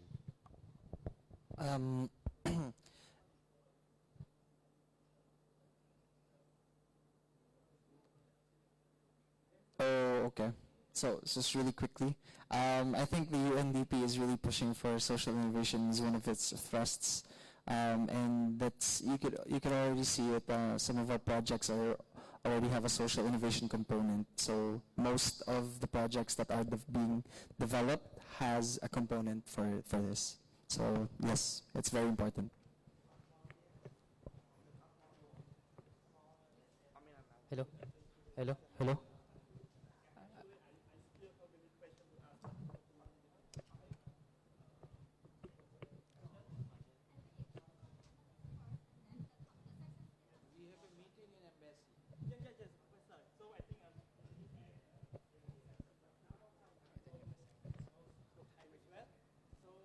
Actually, I have some question for Prof. Krishna and Dr. Chim. Can I ask some question? Okay. Yeah, just a little bit. I just want to know how actually you are in the industry about agro industry, and Dr. Krishna also in the is a veterinary and animal scientist, and Dr. Chim also in the agro industry. Can I know how about the digital livestock platform in your country? How they can help actually the farmer to manage their farm more efficiently? The roadmap, the platform that help the farmer on the agro industry or food processing. Yeah, I just want to know, is it in your country, Yeah.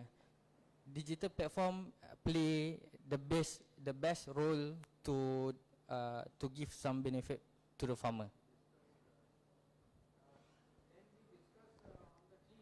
Okay, can. Okay.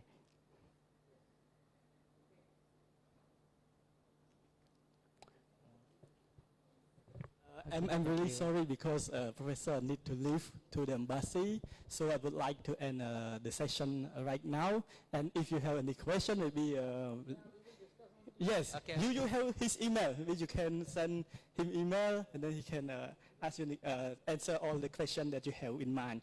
And let me finish this discussion by thank you for the wonderful share of our panelists. Please join me to give a big round of applause to our panelists. Thank you very much. Okay, thank you very much. So I will leave the floor to our MC for the next agenda. Thank you very much. Next agenda will be the handing of the gift. So I would like to invite Lok Chumteo Chiratha for handing the gift to our guest of honor. Yeah, basically our question may be same. So first one will be to our moderator. Yeah.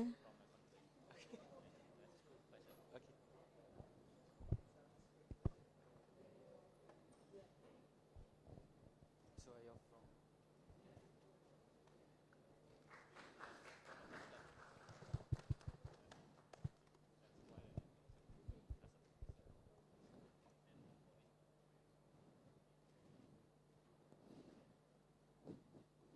Thank you very much. Next, preferably to Professor Krishna because he has to leave. Very sorry.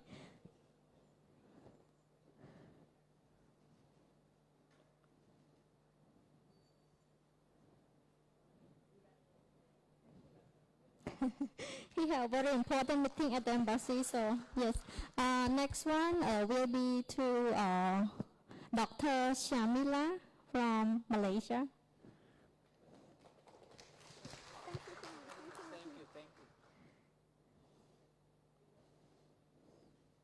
Thank you very much. Next one will be to Dr. Hale from Cambodia.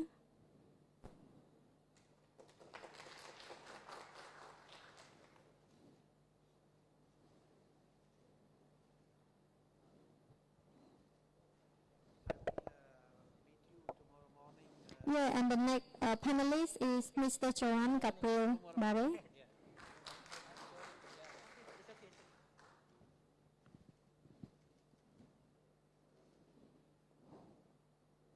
Last but not least, to Dr. Jim Chai from OUA Cambodia.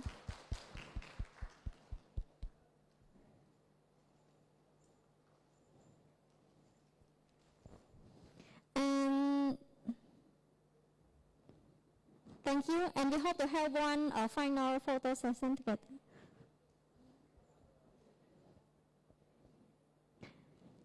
Please come to the front. Yeah, thank you. Yeah, of course with your gift.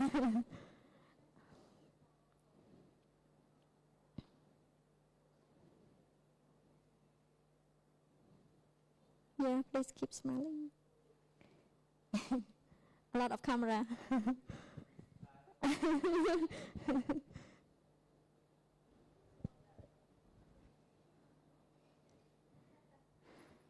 Thank you so much.